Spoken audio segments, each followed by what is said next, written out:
Welcome, my peeps, my peoples. Let's see what's up. Let's see what's popping. Let's see what's cracking lacking.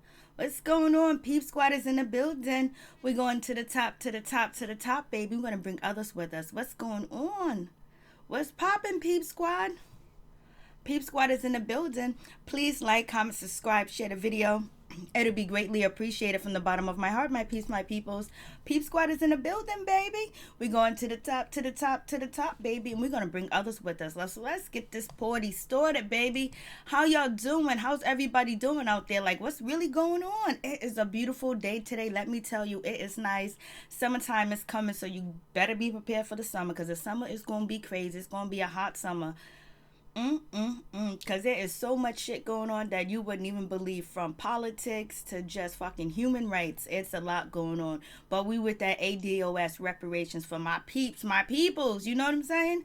What's good? So let's get this party started. So let's talk about what's going on, what's happening, and let's talk about Ayesha Curry. Like, she was on Red Table Talk with Jada Pinkett Smith. You know, it was a good interview, whatever. But Ayesha Curry is getting back some flack. Like, people are not feeling what she said. They're feeling like, damn, like, yo, you're selfish. Like, you got problems. And a lot of guys are also talking about, oh my God, I think she's gonna mess up, Steph Curry, his game, the shit that she's doing. And it's just like, damn, like, she got a lot of backlash just expressing her true feelings and how she feel. You know what I'm saying? It's like, damn, you can't even be honest. You can't be real with people. You can't let them know what's actually going on. Like, she feels a certain type of way. She feels like, damn.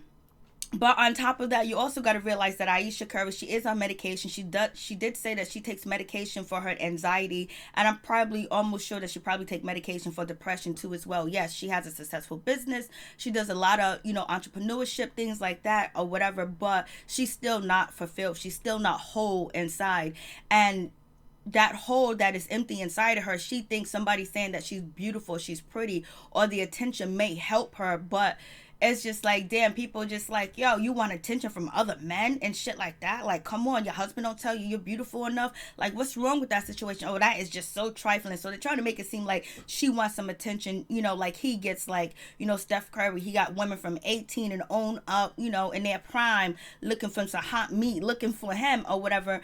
And knowing all these women that are coming up after your husband, you know what I'm saying? And he travels state to state, coast to coast. But I think she said now she hasn't been traveling with him, but you know, if he leaves her, he has 100 to 200,000 women waiting, and she might feel insecure because of all these other ladies that she feel are so beautiful and beautiful than her, because she lacks um self-esteem and confidence. Remember that song by Chris Brown, Confidence? She's so confident, and that's what they like. Confidence is a motherfucker. Confidence is the best thing in the world. You need confidence. You need confidence to do a job. You need confidence to take care of business. You need confidence to do a lot of things. And I don't think Ayesha Curry has that confidence. And it's just like, damn, but they really roasted her for that situation. But I don't think Steph Curry, if he was home with her 24/7, if he told her 24/7 she looked beautiful, I don't think she would really internalize it, because she has to believe that she is beautiful. She has to believe that she is gorgeous. She has to believe that she's worth something. She has to believe that she's a prize, because everybody is saying, Steph Curry's a prize. Look how much money he makes. He's one of the greatest basketball players ever. Them 3 shots that he be doing, he's nasty. You know what I'm saying? Steph Curry's nasty. And now he don't got Ivan Curry, a Curry, I forgot who the guy that just got injured or whatever. But she doesn't have that build up.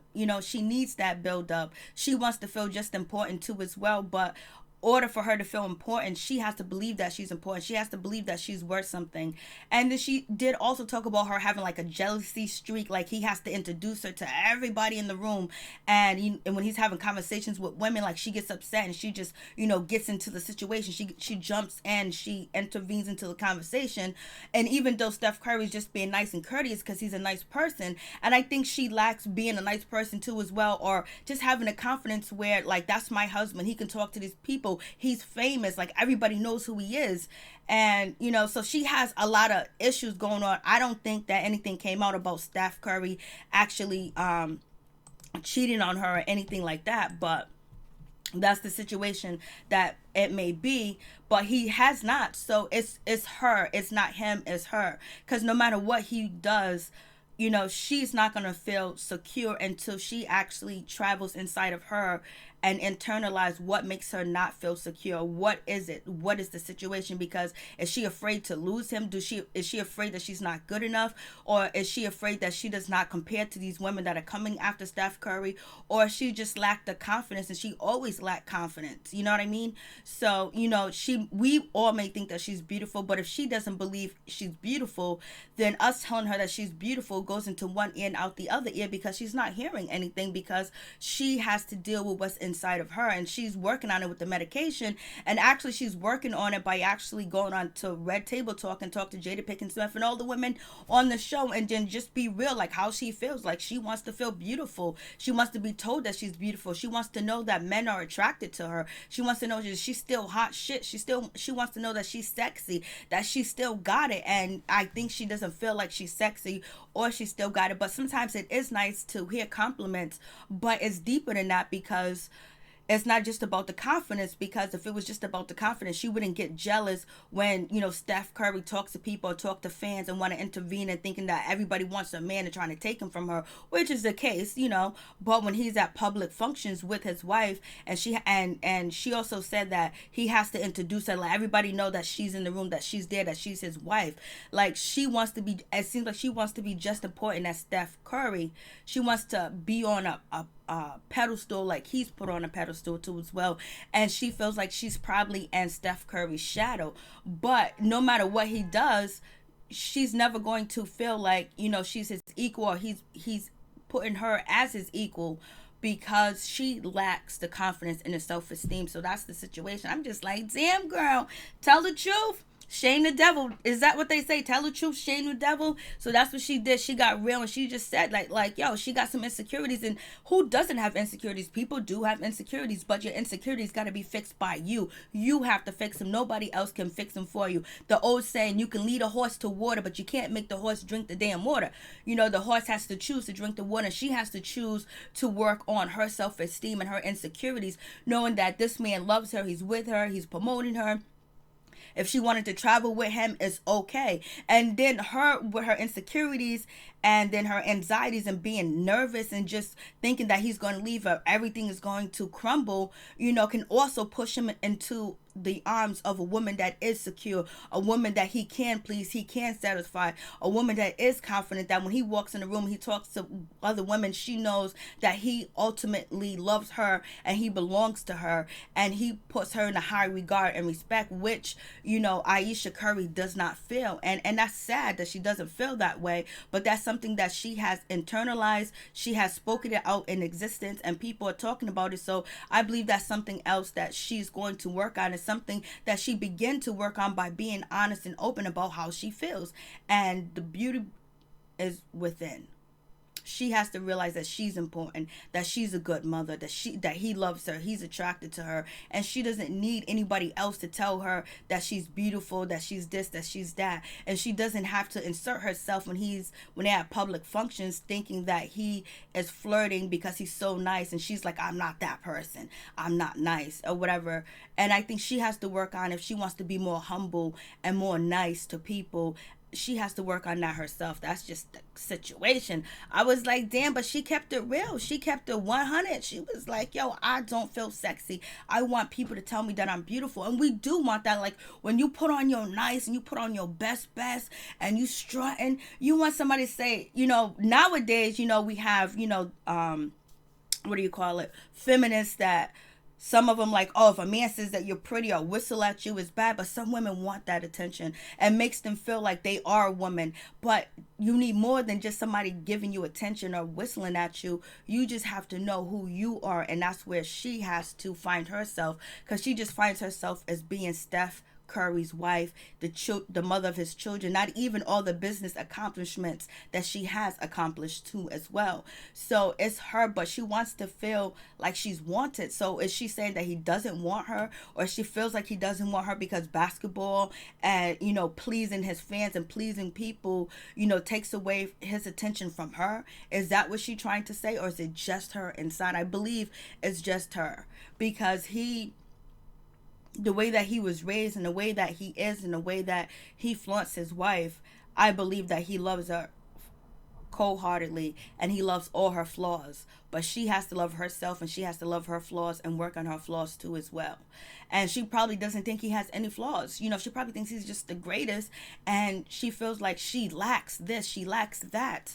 And that's something that she got to work on, because they chose each other, they chose to have a family together, and, you know, they love each other, but it's her situation, which he can do no matter what he does. Is not going to change the situation until she change within. She has to change within. What Lauryn Hill said, how you going to win when you ain't right within? How you going to love when you don't even love yourself? So she has to start loving herself and knowing that she's important, that she's somebody. And all these women that come in between, they don't got what she got, because she got the ultimate. She got his heart, she has his family, she has his children, she has all of it, but she doesn't believe she has it. She's not confident and what she has, and she's not confident in how important that she is to him, because she feels like she's probably taken the back burner and she's just a housewife with kids that runs businesses on the side or whatever. But you know, she'll work it out. If she don't work it out, she's going to push him into somebody else's arm, because men love confidence. Confidence is a good thing. That's why I told you that song Confidence with Chris Brown, that shit is like, you can just put that song on and just knock. Confidence with Chris, and it just But so we'll see what happens with this situation. But you know, everybody ain't confident all the time. Everybody ain't secure. And no matter how much money you have, no matter how much fame you have, no matter how people put you on a pedestal, if you don't believe it, then it ain't true. Then it ain't real, no matter what. So that's Ayesha Curry's story. So let's move on to Mr. Nipsey Hussle. R.I.P. Nipsey Hussle. Rest in power, Nipsey Hussle. You know, that's Nipsey Hussle brother Sam. And it's going down. So basically, it's fighting over custody. Nipsey Hussle's brother Sam and Nipsey Hussle's sister are basically trying to win guardianship over, you know, Nipsey Hussle's 8-year-old daughter. I think her name is Amani or something like that. And basically they feel like, you know, the mother of the daughter is, you know, she is unfit and she's not what it needs to be. She's not it. Let's see what the mother looks like. That's what the mother looks like or whatever. So we got that situation, and it's just sad that, you know, this is happening, that with his legacy behind that, but they have to do what they have to do. If they feel like she's an unfit mother, and Nipsey Hussle and the baby's mother, they both, Nipsey Hussle and her, I think her name is Tasha, Tasha, something like that, is unfit, and Nipsey Hussle had joint custody. Now that he's gone, you know, they want to step in a role of you know, being the Nipsey Hussle, being a part of his family in her life, because they're saying that she needs a good upbringing, she needs a solid foundation, and she'll have a beneficial upbringing if she's raised with Nipsey Hussle's sister, father, grandmother, mother, and slash, you know, father or whatever. So it's like one of them situations where, like, what do you think about the situation? Like, is the child actually really in danger, or is it about money? Because sometimes you'll think about money, sometimes because I don't know if Nipsey Hussle had a will, but when he is deceased, he's gone, he's descended to the higher, his children, since he wasn't married, his children, hey, what's up, what's going on, thank you for stopping through. So his children are going to get what he left behind, is going to get his money, his estate and stuff like that, and be in charge of his estate, because it's going to be divided among his children, unless he had a will, and his will designated different people to be in charge of the situation. So we'll see what happens with that. But it just seems like, damn, it could be about the money situation, because if whoever has custody of the kid is the one that's going to get is the one that's going to be in control of the kid's, you know, money or trust fund, but basically they can actually have someone to be like a guardian, a legal guardian that basically will guard the money and distribute the money to the child. You can have that too as well. So you're gonna have them legal situations come through and come out, because there's still money that's being made. There's still people making money and things like that, and which is going to go to the children, because he wasn't married. So, or if he had a will or something like that, it would be different. So basically, they are trying to get Nipsey Hussle's daughter, his brother, Nipsey Hussle's brother Sam, and his sister Samantha. Basically, they're gonna go to court on March 14th, and they're gonna see who's gonna get permanent guardianship of this daughter. I guess maybe they have information, maybe they have things to actually help and support their case where they can get custody of the daughter. But we'll see what happens with that situation. It's just like, if you don't know the insights of this woman, like say if she's a bad mother, this and that, people can change or whatever, but they feel like the daughter is more safe with them, and they probably had conversations and everything like that with Nipsey Hussle before he descended to the afterlife, about how Tasha is raising, or whatever her name, Tanisha, how she's raising the child, and basically him having joint custody. There was some concerns, and he relayed the concerns to his brother and his sister, and now since he's gone, they are taking the lead. They're gonna continue to try to have his daughter, their niece, in their life, and make sure she's protected and make sure she has the proper upbringing. So it is what it is with that situation. It's like, damn, man. Like, hey, Mike Carter. Hey, what's up? How you doing? It's good to see you. Thank you for coming through. I do appreciate it. So we have that situation with Nipsey Hussle, and hopefully all that works out, because it is a sad situation, because the courts usually rule for the mother.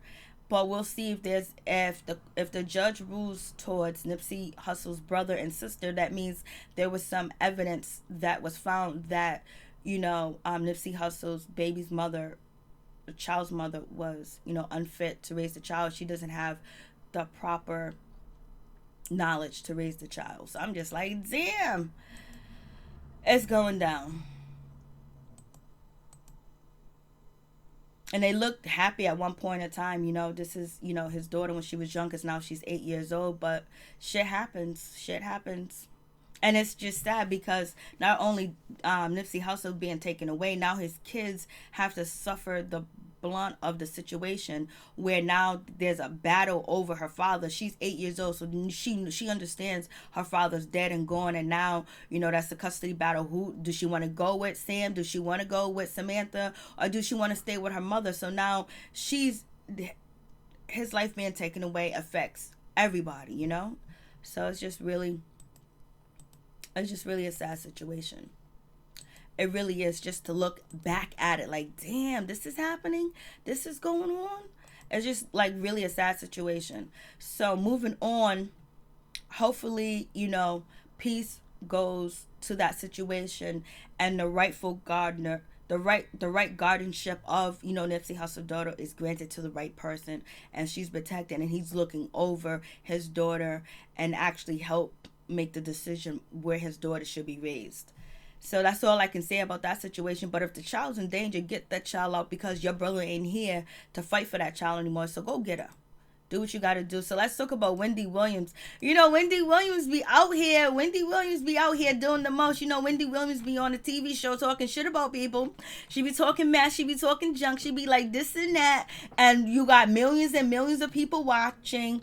And so she had a little conversation about Little Kim's, baby daddy, papers, and conversation was like, Little Kim is actually losing her property. She's actually losing her mansion or whatever. And, she doesn't have the money to come up with the mansion. That's Little Kim right there with the little girl. She's beautiful. Her daughter is absolutely beautiful.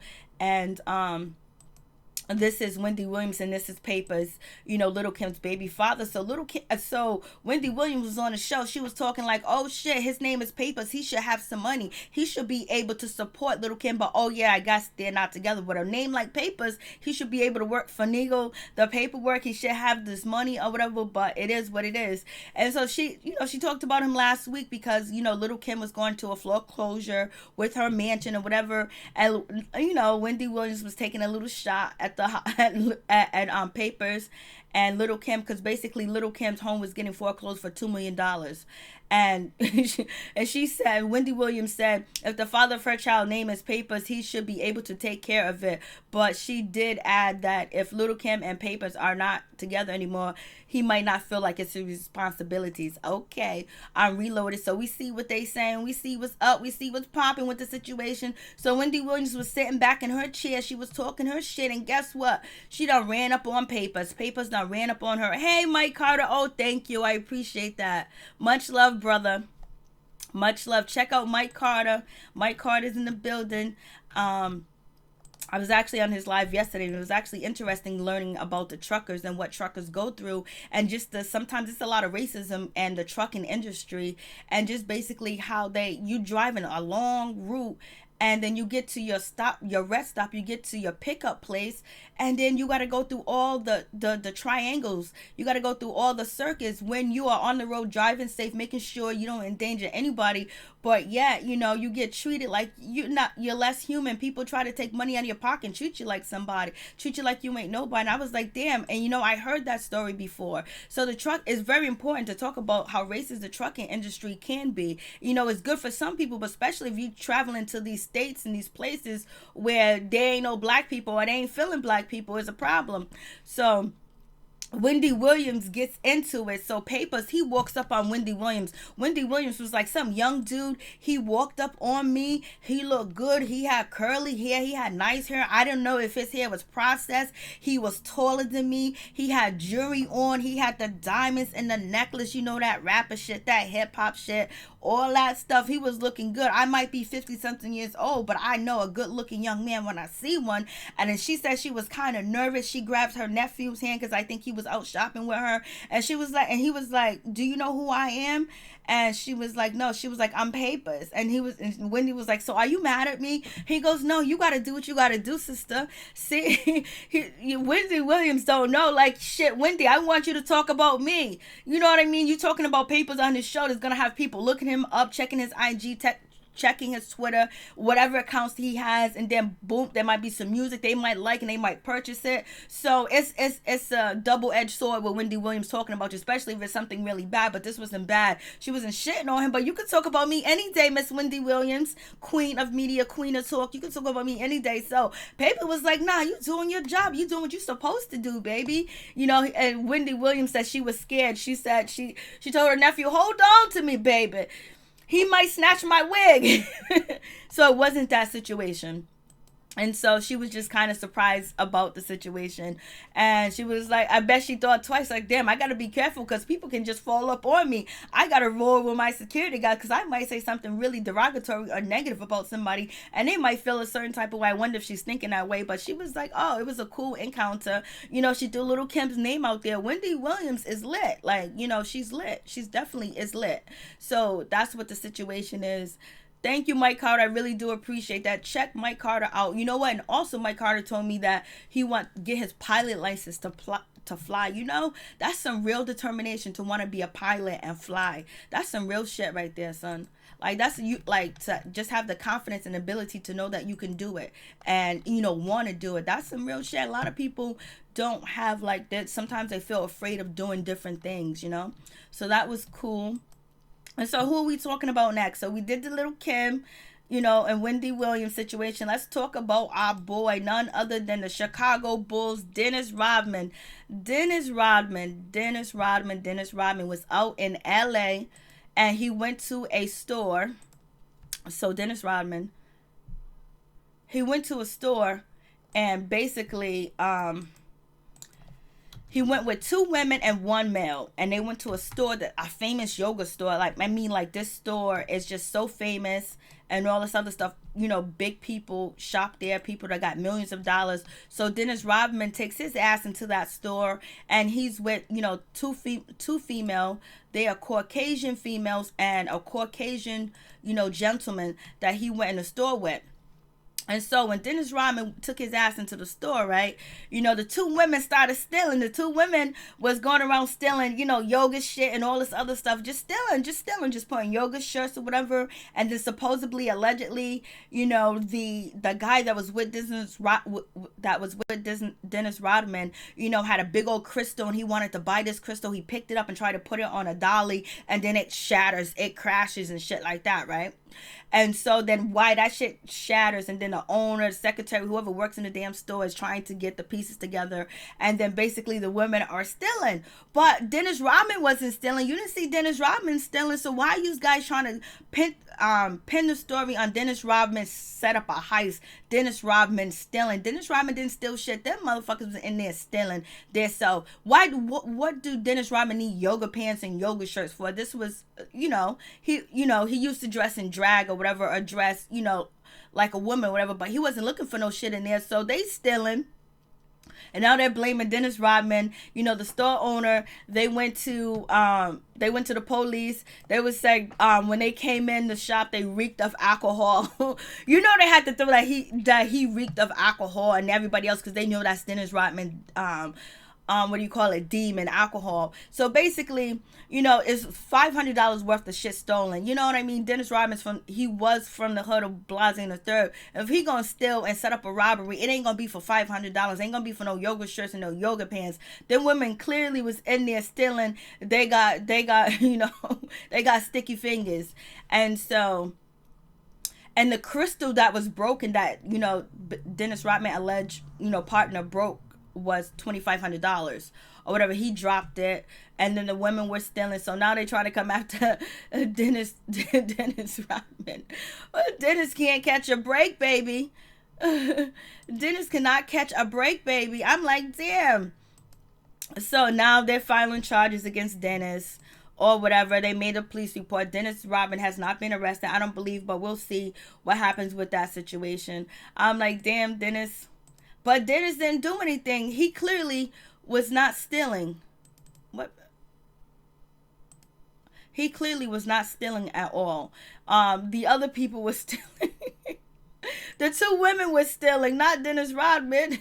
So now Dennis is now the story is covering Dennis Rodman, that he's a thief and shit like that. So, you know, it is what it is. We know Dennis Rodman has a drinking problem. Damn, he used to be on the Chicago Bulls, and they're saying that now, you know, he's out here stealing.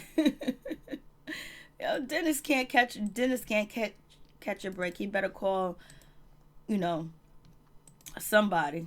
Like, I was just like, the story, it was, you got to see the women. The women were very fast and quick with it. If the place didn't have cameras, they would have actually got caught. If the place did not have cameras, they would have actually got caught. So this is your boy Dennis. I'm like, damn, Dennis didn't steal nothing. Still, stop trying to paint him as the bad person. Like, damn, leave Dennis alone. So that's our boy Dennis. Poor Dennis. He's out here chilling with a bunch of people that got, you know, sticky fingers, and they're trying to blame him for it. So Dennis sat around with a bunch of women and was like, yo, we're going to go to this expensive, you know, yoga store. We're going to steal some yoga outfits. I don't think Dennis Rodman would do that. And, they're trying to blame him as the scapegoat. And plus now the store is going to get more publicity. The store is actually going to get more publicity because the store's name is Vibes Hot Yoga Studio in Newport Beach, California. This happened Tuesday afternoon. Surveillance footage of a man who is said to be Dennis Rodman is seen entering the studio with 2 women and 1 man. One of those women put clothes in her bag while Rodman allegedly served to distract his, you know, the employee. So they're saying alleged, you know, he didn't have shit to do with it. You didn't see him steal shit. You didn't see him put nothing in the bag. You didn't see him wave at the receptionist to tell her what to do or whatever. I don't believe Dennis Rodman was out somewhere in Newport Beach chilling in California and then was like, yo, let's go steal some yoga pants. Like, he was down with that. And, you know, it don't make no sense. But So, anyways, they putting it on him, and they're trying to say he was part of it because it gives a name to the story and actually gives, the Vibes Hot Yoga Studio in Newport Beach. It gives it promotion. Now you got promotion on TMZ. You got promotion. People might just want to go in for just the hell of it, just to see what happened or talk to the people or buy something. Oh, but we know celebrities already go to this place. We know Dennis Rodman has, a drinking problem or whatever. So, but I'm pretty sure he has been drinking his whole life. He's been drinking so much that he can still makes decisions under the influence of alcohol. People are functioning alcoholics. I believe Dennis could be a functional alcoholic or whatever, but right now at this time, supposedly Dennis Rodman's allegedly clean. He's 30 days sober, so it is what it is with that situation. But I thought, you gotta check out the video. The shit was so funny. The ladies were just taking shit from the rack, hiding behind Dennis and putting it in their bag. Then once the crystal dropped, the ladies went to go pick up more stuff. They asked Dennis Rodman and his crew Dennis Rodman or the male that he was with, if they can pay for the crystal because the crystal shattered. And this was a huge ass crystal. I actually have that same crystal, but I have a smaller crystal of that. So I would have loved to have that. That shit cost $2,500. That was a beautiful ass crystal. It was huge, and the dude picked it up, and why is this dude trying to put it on a dolly? You know what I'm saying? The store staff should have been like, you know what, let's take care of this, because what if the guy got injured? What if he would have slipped and fell? What if he would have throw his back out? He can actually sue the store. So the staff should have been said, hey, listen, you can't touch the crystal. We're gonna have employees to come and move the crystal for you. So therefore, you got to see the video. The dude is holding the crystal. He's all wobbling because the shit's heavy, it's big, and he's trying to put it on a dolly. The dolly's all the way to the ground. The guy's all the way to the top, and there's like nothing there on a dolly where he can, like a box or some wood piece or something where it's higher where he can put the crystal on and then bend it back. And there was nobody actually holding the dolly. The dolly was just sitting there, so they're liable for that shit themselves, in my opinion. So he dropped the crystal. If I had a store and I had a $2,500 crystal, I would be like, let me move it for you, not even the price of the crystal, because I'm worried about you getting hurt and I'm worried about you injuring anybody. So they're sitting there just looking. Maybe they was looking for some shit to happen. They ran to the police station, said these mother effers was drunk. If you felt like they smelled like alcohol, I would ask them to leave. Hey, listen, you gotta go and let me check your bags on the way out. You know what I mean? Let's be real. So basically now they're throwing the whole story on Dennis Rodman like he's this bad person and he was out here hustling yoga pants and hustling yoga t-shirts. Are you fucking kidding me? They be on that bullshit. They be on that bullshit. So anyways, that's the shit with that. I'm just like, yo, they're trying to blame Dennis Rodman. You gotta see the video. The ladies was in there stealing their ass off. They do this. This is what the ladies do. The ladies are probably have, kleptomaniacs or whatever. You know what I'm saying? I hope I said that right. So these ladies be stealing, son. These ladies was not scared. They wasn't afraid. They were just snatching shit real quick, putting it in a bag, making sure nobody was looking, trying to hide behind here, had huge ass pocketbooks. This is what these ladies do. So if you want to blame the ladies, don't put Dennis Rodman in the situation. So all right, Dennis, we done with you, baby. So here we go. Joe Buttons. Let's talk about Joe Budden. Let's talk about Joe. Let's talk about his situation. So let's talk about what's going on with him. So allegedly he was out here with this beautiful ass model that he was chilling with, and he got caught out there with her. Yes, she's beautiful, she's gorgeous, she's black, she got it going on, she's a little bit older than Sin, Blase in the third. So right now, Joe and Sin are kind of separated, but they're not broken up. Neither one of them said that they wanted to separate, and Joe actually mentioned a part of this. Basically, he wants Sin back and he's going to try to get her back, but the relationship is not over. Right now they're taking some time apart. They're separating. They have not spoken to each other or whatever, because it's a big situation. You know what I mean? Like Joe being caught out here on videotape chilling with this beautiful girl, this exotic girl that looks totally different. She doesn't look nothing like Sin. She doesn't resemble anything like Sin. She's older, she's darker, she's petite, like she's totally different. So sometimes shit like that will hit you hard. Like, damn, is he even attracted to me? He gonna cheat on me with someone totally different than me, someone that got a career, someone, that is classy, someone that's probably elegant. Her videos I seen on IG, she speaks very proper, and she has class, and she does have elegance, and she's older, so she experienced some things, she knows how to move, she knows how to act in a relationship. I'm not saying that Sin doesn't.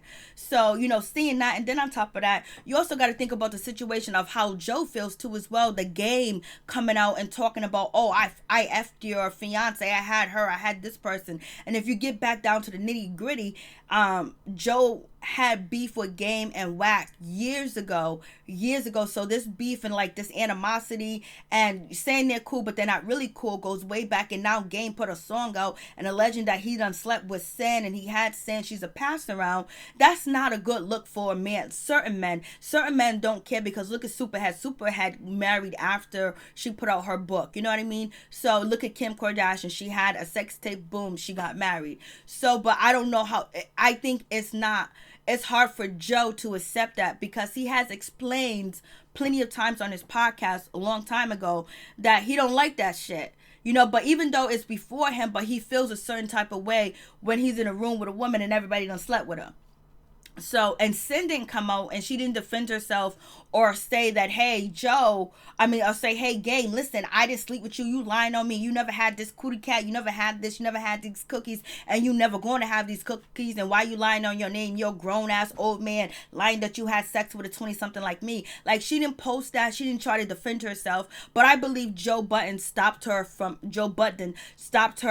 defending herself. You know what I'm saying? Because I guess he probably told her not to say that. Don't escalate the situation more. But anybody else would have been like, yo, listen, we didn't do this. You lying, and then delete the live and let everybody else copy it, on IG, let everybody else copy it and post it on Twitter, Instagram, everywhere, on their blog sites, YouTube, the whole nine. So you got that situation too. And I don't know if there was any truth to that situation, and was she a pass on, because this is the woman that he's gonna put a ring on her finger. This is a woman that they don't have a lot in common when it comes to conversations, when it comes to understanding things, or sometimes the way the world works too. Hey, what's up, Chef Disaster? What's up? What's popping? What's cracking lacking with you? So you have that situation. So it's a lot to do. It's a lot, especially if you communicate. You like to talk. You like to analyze things. You like to talk. You like to have that. Thank you so much for smashing the like button. I do appreciate it. And so having that situation, it's hard to be with somebody that, you can't really reminisce with. You can't really talk to things about people that they don't understand it. And if you listen to Joe Budden's lately, Joe has came a lot more conscious and a lot more aware, or putting it out there that he's aware of the struggle of Black people. He's aware of what we go through. He's aware of the system. He's aware of the hip hop police. He's aware of, Black singers, rappers, actors are getting robbed, and musicians are getting robbed, and they're not getting their full value because the shit done happened to him. So you have that situation, and then I don't know if Sin actually could understand it or get the gist of it, because she just wants to twerk, have fun, vacation, have a good time. She does have a business where she has a boutique online and she sells clothes, but it's a lack of that era because he's older than her. And then basically a lot of people waking up to be conscious and more aware of what's really going on, where people are staying on code now. And then having the situation with Sin out here on what's that show with Angela Lee's show.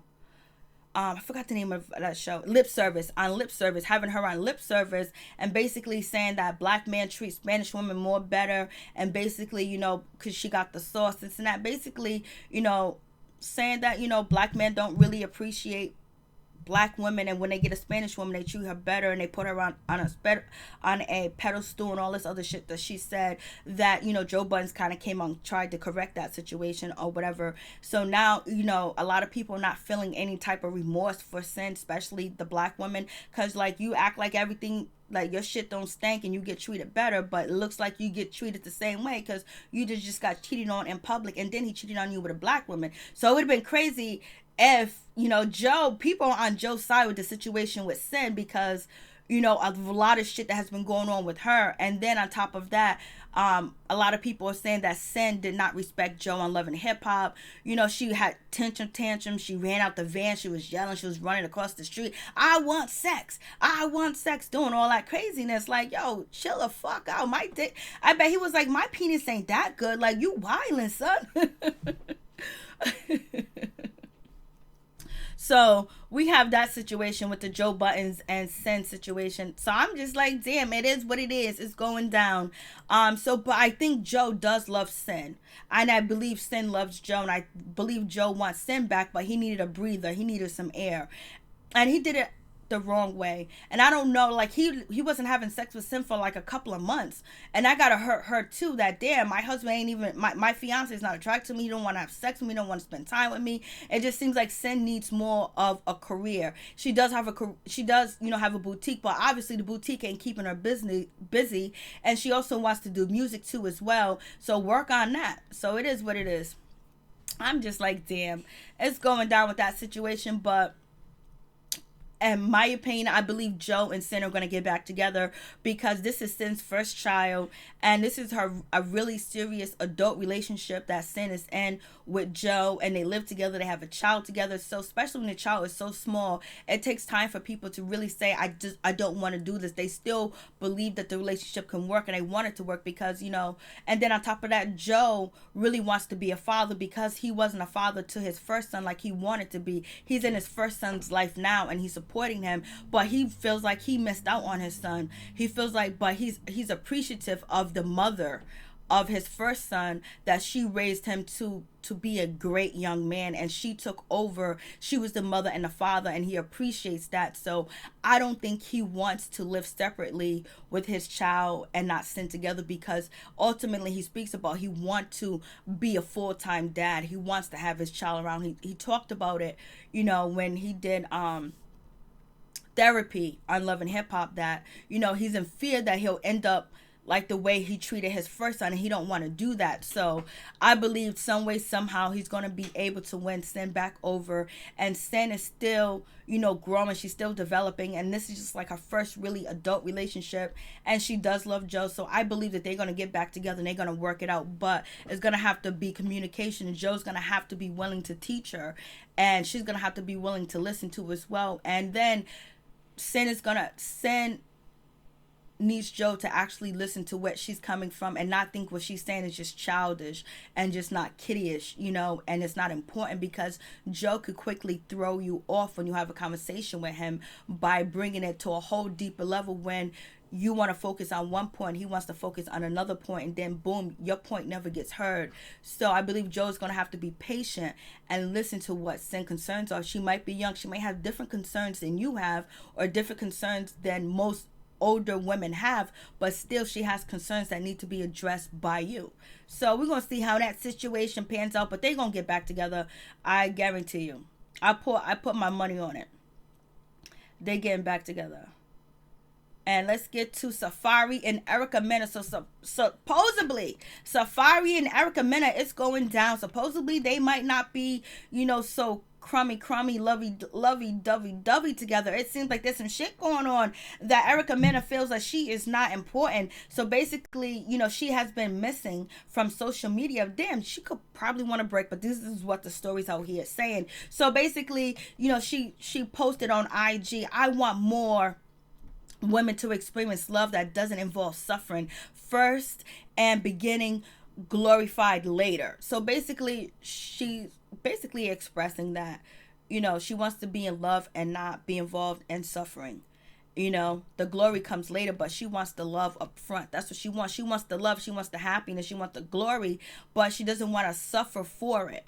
And then she also posted, I sat down with the universe and told her I wanted to grow. I told her to use me as a vessel, so she make me uncomfortable. She strips me of everything I knew, made me learn how to be silent, how to let go, how to move on, how to stand my grounds, how to be more understanding, how to fight, how to survive, how to be more assertive, more loving, less naive. She told me to take everything I learned and share it with others. So, she's posting this old political, shit, basically telling Safaree how she wants to be loved and how she wants things to go. And basically she don't want to, she has stripped herself of everything that she possibly could strip herself of, and she have rebuilt and relearned things.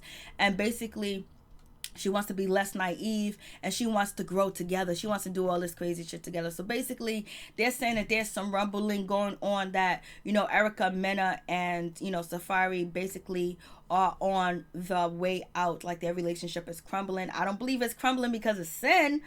You know what I mean? Like, is Erica and Sin getting back together? I don't think so. But, so they're thinking that they might, be falling out of love and stop dating. I always believed that the relationship with Erica Mena and Safaree was all for show. But then you watch videos of them being intimate together, like, as far as, talking and praising one another. You think that, okay, it's kind of serious, but Erica Mena is an actor, so is Safaree. But it seemed genuine. But back in my mind, I always felt that relationship was not real, in my opinion. So it is what it is with that situation. What we got next? What else do we got popping? What else do we got cracking? So we got Safaree situation. So Safaree and Joe are in the same situation. What's going on? Is Erica Mena and, Sin gonna meet up and talk and share some stories? Because we know Erica Mena put it out here on the streets that Joe has been cheating on Sin for a long time, and he was bringing the girls to her house. So miss me with the bullshit. I was just like, shit. And then let's get into Common Sense. Common Sense was on the Breakfast Club today, and basically he poured out his heart. He let us know that he was molested, and he was molested by a male. And basically he let us know about a lot of men that he know that were molested, and they had chose to, because they needed to express their self, they end up committing crimes, hurting people, going to prison and things like that. So he talked about men being, abused and being sexually molested. And then on top of that, Common was sexually molested by a man, but it didn't turn him gay or anything like that. He loved women and want to be with women. But I think with that situation, that's probably one of the reasons why Common has not been in a long-term relationship long enough to actually get married, because he is older, and I don't know if he wants to get married. It seems like he does. And so that's the situation. And then on top of that, Common also said that he has an addiction to being in love. I was like, I feel you, Common, on that. And the addiction that he has with being in love is the honeymoon period of a relationship. The honeymoon period is like, oh, I want to talk to you. Oh, I want to speak to you. Oh, I want to chill with you. Oh, I want to see you. Oh, let's FaceTime. Oh, we're going out on a date. Oh, I need to buy something good to see you. Oh, he's so sweet. He's so wonderful. I got to brag about him. I got to talk about him. Every time I think about him, I get butterflies in my stomach. So Common's talking about he loves that feeling. That feeling of being in love, that honeymoon period where you want to be with the person. You don't want to be without the person. And just being so attracted to him physically and mentally. And he was like, he is addicted to that feeling. So once the honeymoon period is over, Common's out the door. And I think that has something to do with what happened to him as a child, where he don't want to get too deep. He thinks he's going to be hurt. And he thinks that if he is hurt, he can't express himself and talk about his feelings, because one of the things that Common was expressing in this interview is not being able to talk to anybody. And Charlamagne also co-signed, like, he couldn't tell nobody that he was molested. And then Common Sense was like, not being able to tell people what happened to you, what was going on. And his mother didn't know, his daughter didn't know. He had to tell them before the book came out that this is what happened to him. And he done kept this shit a secret a long time. And that's a lot to deal with. Like, damn, like, that's crazy when you don't open up and you don't tell anybody. So he finally got the courage to tell people and to open up. So I commend him from that. And I think it's very important to talk about molestation. And I think it's very important for you to express it, express how you feel or what happened to you, be able to let it go. And then on top of that, do some type of, meditation, something to work, take that energy and release it from your body, that pain, that hurt, that weakness. And so, that's what Common's talking about. And he also educated himself on child molestation and what the mental effects are, because, he can, when people come to him and talk to him about it, he want to be educated on the situation. So I was like, yeah, I feel you. I was like, damn, Common Sense is the shit. Common Sense was one of my top 5. He's not in my top 5 anymore as rappers, but he was one of my top 5 for at least 7 years. He was in my top 5. But Common's doing a damn thing because he's actually on the Shy, and he's actually Rafiq on the Shy.